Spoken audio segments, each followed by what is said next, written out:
Your brain is the most powerful weapon in the world. Once you put away your phones and your computers and all that we have nowadays, yeah, it's great. We're up to date. But your brain is the only thing you have when you're going through depression, when you're going through hard times, when you're going through death, real life. You can't Google that, man. You're alone. You're alone. You may have a shrink you're going to, you may have a best friend you're going to, but there's 24 hours in the day where you're alone in this brain, and your brain is talking to you in all kinds of ways, and it wants to control you and pull you in these different pockets.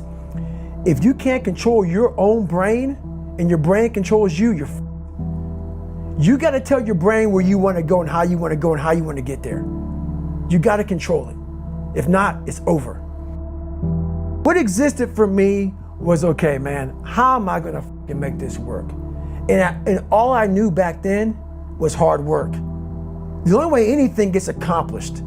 That's all I heard back in those days. You gotta work hard. You gotta work hard. I'm not getting I can't get this paragraph. I can't remember what the is in this paragraph to pass this test to get in the military. Read again. Still not getting it. Read again. But if you're not getting it, write it out. And that's how I started learning. Okay, well, I gotta write out everything I do. And then write it out again, and write it out again. And guess what happened? I got it. I can't swim. I'm negative buoyant. Go back again. I can't swim. Go back again. Go back again. Go back again. I got it. I realized if I keep going back and going back and going back until the just becomes, your mind will say, okay, we're gonna figure it out. Because he is not going to stop. It's not like I'm gonna try one more time. No, it's just like alarm clock goes off, boop, we're going back. I can't read right, we're going back. I gave myself no way out, and my mind realized that. They said, okay, we're gonna adapt and overcome now. Like a lot of people say, trying hard. Your mind knows, man. It knows this guy's bull me, man. This guy's lying. There's no truth behind it. When I was in Navy SEAL training, people go, how were you there for 18 months? The program was only 6 months long. You were in 3 hell weeks in 1 year. No one's ever done that. How did you do that? I talk about the new norm. When I lived in a $7 a month place when I was growing up for a short period of time, I loved it. I didn't know any different. That was my norm. Once we moved out of that place, we moved to a $236 a month place. I was like, I never want to go back to that little piece of shit. But if you go back to that $7 a month place and you realize this is where I live, this is all I got, your mind says, roger that, this is home. So when I was going through Navy SEAL training for 18 months and going back through all the hard parts over and over again, I told myself after the first time, I knew it was gonna be a long journey there. My body was breaking down. It was just how it was going on. I said, you know what? This is my new norm. So my mind said, it's like going to work. Like you go to work, you put your suit and tie on. I go into suffering every day. Every day suffering, being broken, duct taping my feet up, stress fractures, shin splints, being broken. This is my new norm. And your mind says, if we're not broken, this ain't normal. We gotta be broken. So then your mind starts to get tougher and tougher and more callous. People go, how did you run on broken feet? Broken shins. My mind knew this is how we operate. We're in Navy SEAL training. This is what we are. I became hell. And that became my new norm. I gave myself no way out. There was nothing outside these walls of hell. Nothing. I love God, but for a short period of time, I became the devil because that was hell. I became the boss, the owner, the CEO of Navy SEAL training. That was my mindset. And that's how you get through things.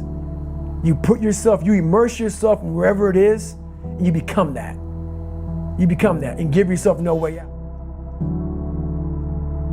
When I was 297 pounds and I was fat as hell trying to be a Navy SEAL, the scariest thing in the world to me, even to this day, was that could have been the rest of my life. I thought then I was trying hard. That's the scariest thing in the world. I thought then 297 pound, working for Ecolab, spraying for cockroaches, making $1,000 a month. I thought that was me at my 100% potential. Come to find out, a few years later, I wasn't anywhere near that. 106 pounds less, graduated Navy SEAL training, went on to do all these other things. Looking back on that, that was me trying hard. That's why people gotta understand, what is in us, we have no idea until we start trying hard. And I mean really trying hard, where you're obsessed with, hey, this is my new norm. My new norm is that, wow, this isn't always fun. It's not always meant to be fun. And that's when you know you're trying hard. People hear my story and think this guy is sadistic.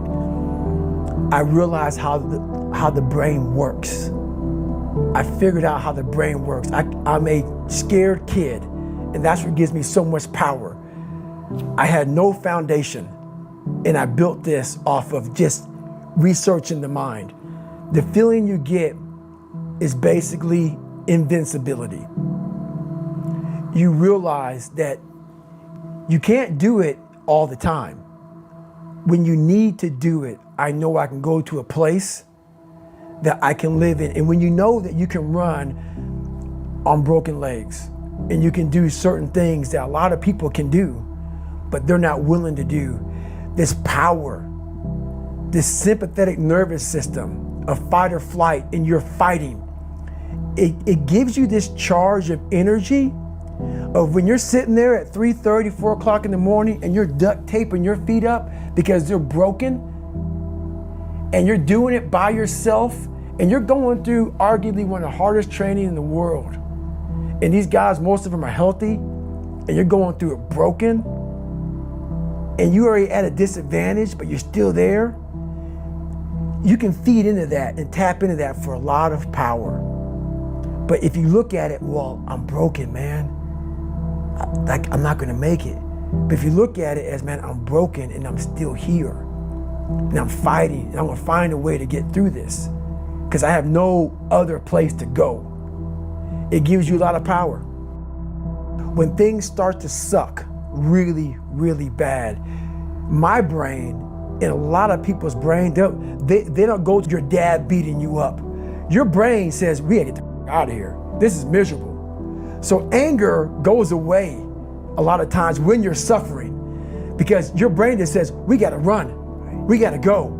So that anger is not popping up saying, oh, I wanna show them, I wanna show those people. No, there has to be a much deeper, when I say deeper, it has to be down to mineral soil. It has to be down to that nice mineral soil where nothing can burn. You can't burn dirt. So it has to be down that low, that literally is something in you that's at the core of your soul.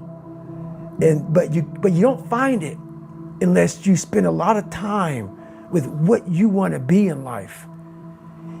I can't give that to you. Right. You can't give it to somebody. When you find your true passion in life, and my passion for me when like, oh, I want to be, I don't give a Navy SEALs, Army, I don't give a shit. I want to serve my country. I want to be someone that I'm proud of. I want to look at myself in the mirror because I was so disappointed. That accountability mirror I talk about, I was so disappointed in what I saw every day. I wanted everybody to love David Goggins. And a lot of people did. I didn't love myself. But I knew a lot of us want to find peace first. So people say, man, you always talk about this suffering and pain and I'm at peace right now because I went through that. Right? You don't find peace first.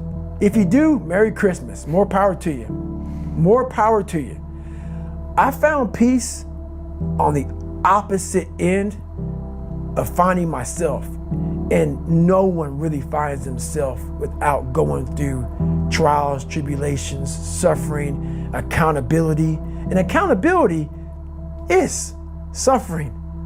Being accountable every day for doing right for yourself, for the people next to you, it's miserable. It's hard. So, even the smallest details.